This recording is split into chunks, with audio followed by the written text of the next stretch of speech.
হচ্ছে ডাকাতের কবলে পড়ছিলাম। ডাকাত খাবার দেন, ও খাবার খাবে। দিয়ে আমরা চলে এসেছি আজওয়া। যেগুলোতে করে প্রথমে যেতে যেতে আমরা দেখতে পাচ্ছি মাছ ধরেন। আমরা যোগ যোগ ও নোয়াখালী জেলার অন্তর্গত হাতিয়া উপজেলার ছোট একটি দ্বীপ নিঝুম দ্বীপ। অনেক দিনের ইচ্ছা ছিল আমাদের নিঝুম দ্বীপ ভ্রমণে যাওয়ার, যেহেতু আমাদের হোম ডিস্ট্রিক্ট নোয়াখালীতে আর নোয়াখালীর হাতিয়ায় নিঝুম দ্বীপ অবস্থিত। চেয়ারম্যান ঘাট থেকে হাতিয়া হয়ে নিঝুম দ্বীপ পৌঁছাতে ট্রলারে প্রায় 3 থেকে 4 ঘন্টা সময় লাগে। আপনারা চাইলে লঞ্চেও যেতে পারেন, এসি ক্যাবিনের ব্যবস্থা রয়েছে, কিন্তু আমাদের এই ইনফরমেশনটা জানা ছিল না, তাই আমরা ট্রলারই ভাড়া করেছিলাম। ট্রলারের জার্নিটা আমাদের জন্য খুবই মেমোরেবল ছিল। আমাদের পুরো পরিবারের সাথে আমাদের চাচাতো ননদ দেবর ওরাও আমাদের সাথে গিয়েছিল, আর সবাই মিলে একসাথে যাওয়াতে আমাদের আরও বেশি ভালো লেগেছিল। ট্রলারের উপর সূর্যের আলো চলে আসাতে একটা কাপড় বেঁধে দেওয়া হচ্ছিল। আপনাদের ভাইয়ার খুব ঘুম পাইছে, যেহেতু অনেক সময়ের ব্যাপার যাওয়ার জন্য, তো ও ভাবলো যে একটু ঘুমায় নিবে। ট্রলারের মধ্যে ছোট্ট একটা রুম ছিল, আর এই যে বাবা মা এখানে এসে দিচ্ছে একটা ঘুম। আর আমি আর আমার ননদিনী এখানে একটু ভিডিও করে নিচ্ছিলাম। ও আমাকে কিছু ভিডিও করে দিচ্ছিল, আমি ওকে কিছু ভিডিও করে দিচ্ছিলাম। মাশাল্লাহ আমাদের সময় খুব সুন্দরভাবেই যাচ্ছিল। চর ওসমান, বাউলার চর, কমলার চর ও মৌলভী চর, এই 4 চর নিয়ে পুরো নিঝুম দ্বীপ অবস্থিত।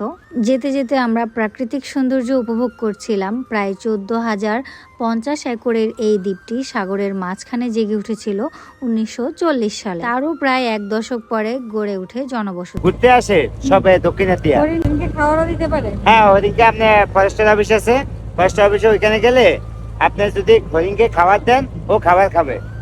ভাগ্য ভালো হলে আপনাদের সাথে হরিণেরও দেখা হয়ে যেতে পারে। নিঝুম দ্বীপের বিশেষত্ব হচ্ছে চিত্রা হরিণ ও শীতকালের অতিথি পাখি। একসঙ্গে এত চিত্রা হরিণ দেশের আর কোথাও দেখা যায় না। নিঝুম দ্বীপের সৌন্দর্য উপভোগ করার জন্য শ্রেষ্ঠ সময় হচ্ছে শীতকাল ও বসন্তকাল। আমরা যাওয়ার পথে জেলেদের মাছ ধরাও দেখছিলাম। ওই যে চিল উঠছে, আর এখানে একটা জাল বাঁধা ছিল, আর দেখুন মাছ খাওয়ার জন্য পাখিটা একদম হা করে বসেছিল।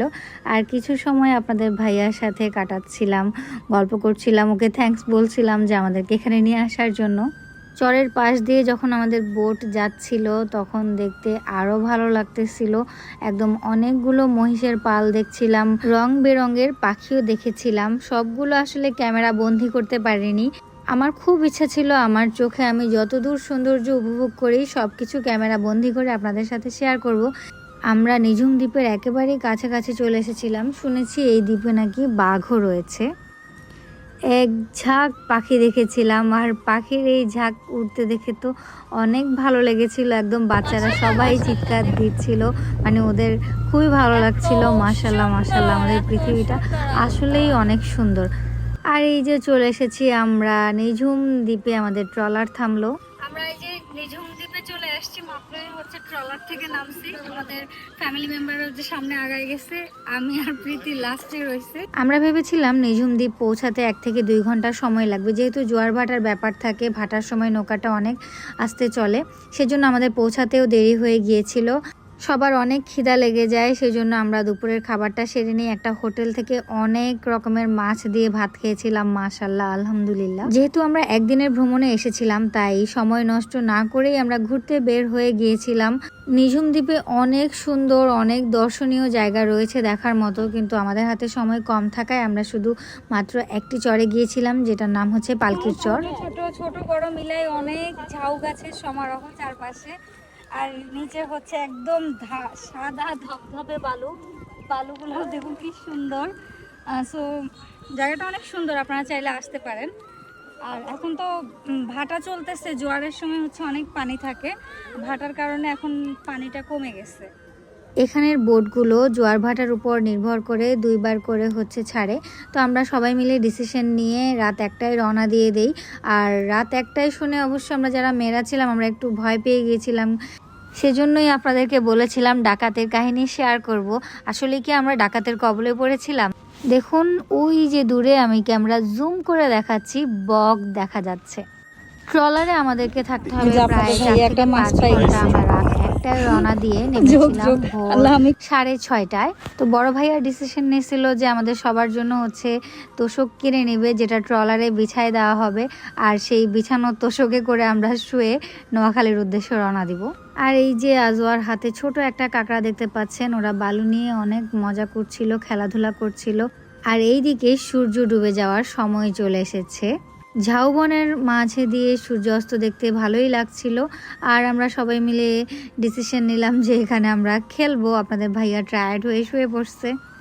তো ননদিনীদের সাথে হচ্ছে খেলার জন্য প্রিপারেশন নিচ্ছিলাম। এখানে কে চোর হবে হাত বাটা হচ্ছিল, দেন হচ্ছে কে কোন দলে যাবে, সেই জন্য আমরা নাম ডেকে এসেছিলাম।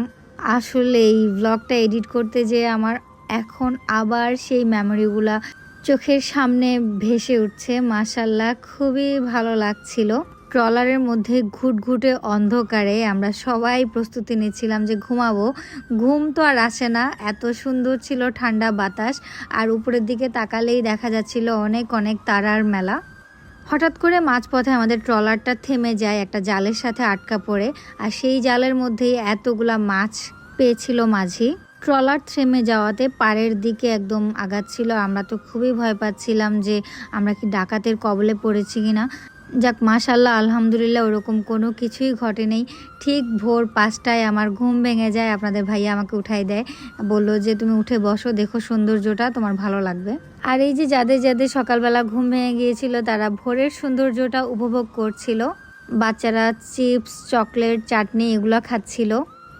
আর আমারও ভীষণ ভালো লাগছিল, ঠান্ডা ঠান্ডা ওয়েদার, মানে মাশাল্লাহ, আল্লাহ অনেক সৌন্দর্য দেখার সৌভাগ্য দান করেছে। মাশাল্লাহ, এই শুকরিয়া আদায় করে শেষ হবে না। মোটামুটি একটা অ্যাডভেঞ্চারাস ট্রিপ ছিল। তারপর আমরা চেয়ারম্যান ঘাটে নেমেছিলাম, আর সেখান থেকে বাড়ির জন্য অনেক রকমের মাছ কেনা হয়েছিল। আপনারা চাইলে সেই ভিডিওটা দেখে নিতে পারেন। আমি আলাদা করে 3 মিনিটের একটা ভিডিও শেয়ার করেছিলাম। আমার ব্লগগুলো যদি আপনাদের ভালো লাগে অবশ্যই কমেন্টস করতে পারেন, শেয়ার করতে পারেন, তাহলে আমি আরো বেশি অনুপ্রেরণা পাবো।